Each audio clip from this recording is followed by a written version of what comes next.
Monica from Life is Art, and this is another live crafting video from the January to March catalog launch party. And this time we are going to be looking at Storybook and my favorite stamp set, which is the Storybook Scrapbooking stamp set, because I love this little dragon. If you haven't yet had a chance to take a look at the catalog walkthrough or the things I've been posting, there is an option on there where you can participate in trying to give our little dragon a name. So exciting. So if you're popping on to watch, just say hello or howdy so I know you're here. Hey Joanne, hello, hello. Nice to see you're watching again. And so we're going to be making a card today. Hey Linda. And we're going to be using that stamp set. We're also going to be using some Circles Thin Cuts. We're going to be using some Melon sequins, the loose sequins. We're going to be using some papers from the Storybook collection. Let me just grab my catalog so I can show you that in case you missed the walkthrough this morning. And here we are. Storybook, so pretty. And so we're going to be using a couple of the pattern papers from there. We're also going to be using one of the mix-in papers. And yeah, so let's get started. So, hey Carol, nice to see you're watching. You're making it through the day. Hey Heather, nice to see you're watching too. Hello, hello. So I'm starting with a 4 1/4 by 5 1/2 card base.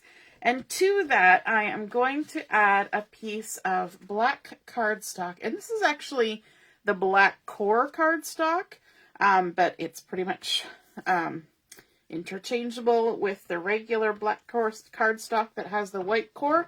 It just means that the edges, you won't see any of that white core showing. And when you do the tearing, you won't have the white core coming out. So they have kind of different purposes, but they both look lovely together. So I'm just going to go ahead and center this. Again, this was 4 by 5 1/4. So it just centers nicely with that little bit of white going around the edge like that. And hey, Kimberly, nice to see you're watching. Yay, Lori, you get to see me live this time. Woohoo! So exciting. And then from the mix-in collection, I guess I didn't show you that here when I was flipping through the catalog. The mix-in collection of pattern papers. And I'm going to be using this lovely Melon scallop because I think that just looks really pretty with the cute little dragon. Sometimes dragons are scary, but the dragon in this instance is very cute indeed. So I'm just going to go ahead and add this on. And this is just a 1/2 inch strip by 5 1/2. So it's going to go the full width of our card. And let me see, I'll just kind of put it on the Versamat here so I can line it up. I'm going to put it about 1/2 inch from the bottom. Maybe a little less, maybe 3/8 of an inch from the bottom. So I can use my Versamat to help me line that up. Then I want to come in with a big circle. And this is one that I've cut using the largest of my Circles Thin Cuts. So this large one's about 3 1/4 inch circle. And the inspiration for this card actually comes from a layout in the catalog. And you probably remember the one that I'm talking about. This one here where it has all the lovely circles. And so that's kind of what gave me the idea for this card, was thinking about clustering all these circles. So that's where I got the idea from. And so I've used that 3 1/4 inch thin cut to cut out these gorgeous sort of curved and straight arrows from the pattern paper that goes with Storybook. And I'm just going to go ahead and add some adhesive to the back of this so I can stick it down on the card. And because we're going for sort of a circle cluster, we don't have to be too particular about where we put the circles. But this is the largest of the ones that I've cut, and I want it to kind of go behind my dragon. So I'm going to kind of stick it over here to the left, like so. And then I also have cut a circle using, let me see, Seabrook, yes, sorry, I just had a momentary lapse in memory. Seabrook, and I've actually used the lighter side of Seabrook, and this was cut using the second largest circle from the Circles Thin Cuts. Oh my goodness, these Circles Thin Cuts are probably my most used dies, and they're fabulous. And I also have the older version of the Circles Thin Cuts that only has 4, and so quite often if I've been cutting out multiples, and they have the duplicate circles in the older set, then I just run them both through at the same time. So I get double duty, right? Gotta love that. Hey, Kimberly, nice to see you're watching. And my mom is here too. Yay! So let's see. We're going to do our stamping of our sentiment onto this circle. And the sentiment that I want to use is from the stamp set from the Storybook Scrapbooking. And I'm going to use the Best Friends Forever. Now, this Best Friends, the best, has a drop shadow, and I was contemplating using it, but I think I'm not going to use the shadow this time. I'm just going to go ahead and stamp the sentiments. And so I've got my black ink here because I'm kind of going with what's in the background. I did do a test run with the shadow, and I kind of like the look of it, but it's just because of spacing that I'm going to skip the shadow on here, and that's okay. You can totally use it with or without. The nice thing about having them as separate stamps is that you can choose 2 different colors if you want to make 2 different colors, or you can do sort of that invisible letter stamping technique, right, where there's not really letters there, you've just got the shadows, which is kind of funky. So there we've got our best. And then I've got my Friends Forever, and I've loaded it up crooked on this block, which means I'm probably going to get black ink in weird places. So let's stamp that on there. Best Friends Forever. And of course I'm going to send this to my bestie. You know it. That's how it's going to go. And so we've got our Best Friends Forever, but I want to bring in my other elements before I decide exactly where to stick everything down. So then I went ahead and used the second smallest Circles Thin Cut to cut out. The back side of this arrow paper is the gorgeous little hearts. So they're going to come in here, and we're going to have our sentiment kind of here. But then we've also got our dragon. So I'm just going to set that aside for now. And I've gone ahead and already stamped out my dragon using intense black ink. And I want to add some color with just a little bit of marker. So I'm bringing in my coral blend. Yes, coral blend, tri-blend markers. And I'm going to start with the mid color. Quite often I start with the light, but I'm going to start with the mid. And I'm just going to go ahead and color his belly all in with the mid color, just like that. Super quick, super easy. We're going to try and keep the coloring to simplified version today. So there we go, like so. Then I'm also going to add a little bit on his cheek and inside his ear, and then along the bottom of his tail. I say him, could be a her. And also I'm going to add a little bit where these sort of speckles are. It's kind of like shading that they've done, but they've done it with speckles. So I'm just going to add a little extra there and in there, just like that. Then I'm going to switch to the dark coral, and I'm going to add color on the dragon's spikes along his back. I guess the dots also kind of give you the impression of scales along with the little V's that are all over here. And just all the way along like that. And I'm also going to do the wing parts here like this. Sometimes they get into tiny little spots, but that's okay because we're going to add a little more color. And maybe I'll actually do this other wing as well. And then with the light, I'm just going to add a little bit of color kind of all over with the light. So just adding it in, working my way around, and it'll kind of blend in those other colors. And I'm going to kind of do it in a little bit swirly pattern, because if it's a little bit mottled, I don't mind. It kind of makes it look a little watercolory and kind of has that lumpy, bumpy, scaly feel to it. So I'm going to kind of color it in little circles, just like that, all the way around. And just kind of back and forth, get his arm all the way. This is a good coloring technique when your marker is running low, and mine is kind of getting a little bit low because I like this color, so I've used it quite a bit.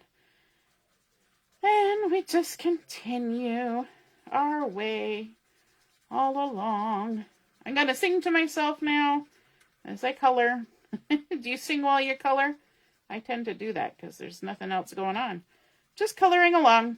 So once I filled this in, then of course, if you buy the stamp, you can also buy the thin cuts, but you know me. Thin cuts are completely optional with me because I like to fussy cut. So we're going to fussy cut out our little dragon. But first we want to add just a little bit of shadow. I've got the Ice Gray Blend, Tri-Blend marker. I'm just going to grab the lightest. Oops, I forgot. I was going to add a little bit of the mid color onto the wings as well. I kind of left them hanging there. Didn't finish them. There we go. That mid color on there. Lovely. Now the gray, we're going to add just a little bit under his chin, like that. We've got the lightest color, maybe a little bit around his ear, like that. Kind of under the arms, like so. Down here by his legs, at the bottom. Just adding little bits kind of on the bottom of his tummy too. We can add some on his wings, kind of on the swoop and then up the side, like that. A little bit down his back and the bottom side of the tail. It's not a lot. It's just a little bit to give you the impression of a shadow. That's all we need, is an impression of a shadow. Then bringing in our little scissors, I'm going to roughly cut all the way around, just so I don't have too much extra paper when I'm fussy cutting. So rough cut first. There we go. We can get rid of that. And then now we can go in and do our fussy cutting. And like I was saying, you can get this with a die. So if you're not the kind of person who enjoys fussy cutting, then absolutely get the die. I just like to fussy cut and save my money so I can buy more stamps. Priorities, right? So there we go. And I like to pivot my paper when I fussy cut. I go all the way around. I leave a halo of the background cardstock or paper, whatever I'm using. And I like to cut near the base of my scissors. When I get too close to the tip, I come back and start again. And just go all the way around, in and out, wiggle, wiggle. When you get too much dangling by your scissors, it gets in the way. Just snip that off. And keep on trimming. And this is where the pivoting comes in handy, going in and out all these little dragony spikes, all the way in and out, around. I haven't even been looking at the comments, and it's kind of hard to do it when I'm fussy cutting. Hey, Carol. Oh, Carol says, fussy cutting. You were getting worried, right? If you don't see me fussy cutting, you must know that there's something wrong, right? And I didn't do any on the last demo, I don't think. No, because it was all inking. So now we're getting our fix. And around all the little spikies on the inside. Now, of course, you could stamp this guy just down flat and not have to fussy cut him at all. But because I've got all my gorgeous circles happening, I definitely want to see as much of those patterns as will kind of show around my little guy. Just trimming off some excess there. Sometimes inside curves like this can be a little bit fidgety because your scissors want to catch on things that are on the other side. So sometimes you can almost use the other side to direct the pivoting, but we'll get there. You just got to take your time sometimes. See there, it's trying to snag on my wing. Trying to snag. Almost there. There we go. All the little bits scooched out of the way. Oh my goodness, isn't he so cute? All right, so now we're going to kind of decide how we want things. I'm going to stick this down next. The best friends forever. Like so. And I don't know if I have any thin foam tape. If I had thin foam tape, I would do a little something something, but I don't think. I think I've run out. Sad. Do I? Nope. No, I do not. That's okay. We will make do with what we have. Use what you have. Right? That's what we say. Use what we have. I'm going to make sure that this one comes down a little bit into our little scallops here at the bottom. And then this guy, we'll add him on there as well. Apparently all my circles are hymns. We'll add it all the way up here. I'm loving these circles. I think it's just so fun. And I want to cover up that little, I don't want to leave a weird little triangle, right? Sometimes the weird little triangles are just too much. So we're going to cover that up. And our little dragon down here is kind of going to cover up our weird little triangle that's created down here. Isn't that cool? So I actually have some foam tape here from the little, the little tiny circles shakers. And so I can use these little extra little squares to go ahead and pop up my dragon. Just like that. And if I need some smaller pieces to do the tail, I can just snip right through the backing paper like that. And add a couple little extra bits on here. I think that'll fit, will it? Oh, it shows a little bit. Trim it off. We have the technology. We can trim it off. There we go. Sometimes it has to be pretty precise to get in those little spots that we fussy cut. Okay, go ahead and peel off all the backing. Oh my goodness, this little dragon makes me so happy. I've been loving looking at all your name suggestions. I'm going to ask Julia too what she thinks this little dragon should be called, because she usually comes up with some pretty fun stuff. But then we'll have a name for our dragon. There we go. We've got them all off.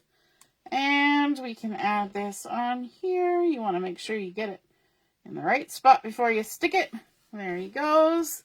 Best friends forever. And then, of course, we're going to come in with our Melon loose sequins, because this little strip down here at the bottom is Melon. So we can, of course, add some of those. And I might actually use the lighter ones that are just kind of creamy, almost like French vanilla sequins. Let me see. Where's my glue?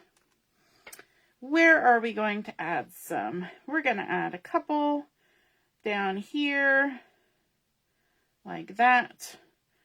We're going to add one up here and then maybe a couple over here behind the dragon. And that's perfectly okay because we've still done an odd number. We've got 5, and so that works out perfectly. I was thinking I would do the lighter color, but maybe I'll kind of mix it up. Let's just see how it happens. There's a big one, maybe a little one like that. Let's take a shine. Ooh, that one didn't want to stick. Came back up with me. There we go. A little shiny one, maybe a large light colored one, and then maybe a tiny little one. There we go, and that is our finished card using that Storybook Scrapbooking stamp set. So you can see that even though it's for scrapbooking, it makes a fabulous little card, and I think that's just cute. We've got our black cardstock in the background to give a nice solid base on top of our white daisy card base. And then we've got this mix-in paper with that fun scallop that just kind of plays off of the scales on our dragon. Then we've used that idea from the catalog of the circle clusters using this mist arrow, the mulberry hearts, and then of course the light side of the sea brook to stamp our sentiment, best friends forever, and our little melon sequins, and of course our cutest little dragon ever, who's looking for a name, colored up with the coral blend and the ice gray blend. I hope you guys enjoyed seeing that cute little best friends card come together, and we will be back on for more crafting at, let me see, 5 o'clock. See you then. Toodaloo. Bye.